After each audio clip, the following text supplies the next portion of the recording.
landas na walang hanggan, sa mga hati-hati, sa mga hati-hati.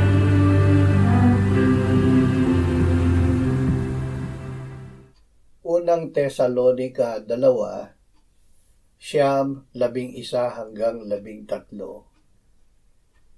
Ipinahayag namin sa inyo ang Ebanghelyo ng Diyos.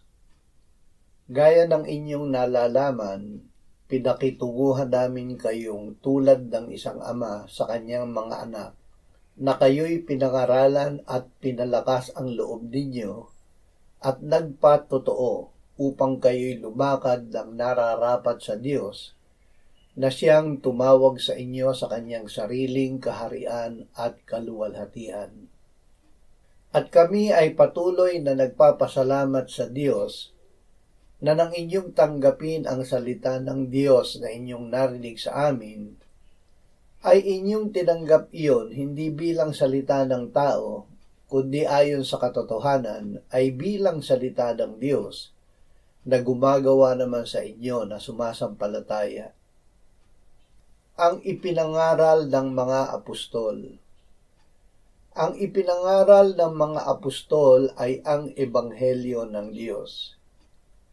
Ito ay ipinangako ng una sa pamamagitan ng mga propeta sa banal na kasulatan. Ito ay tungkol kay Jesus na anak ng Diyos. Ito ang salita na kapangyarihan ng Diyos para sa kaligtasan ng bawat sumasampalataya. Ito ay ipinangaral ni na Apostol Pablo sa mga taga-Tesalonica tulad ng isang ama sa kanyang mga anak. Tinanggap nila ito hindi bilang salita ng tao, kundi kung ano talaga ito bilang salita ng Diyos. Ang salita ng Diyos ay gumawa sa kanila dahil ang tunay na tinanggap nila ay ang Diyos at ang kanyang kapangyarihan na nasa kanyang salita.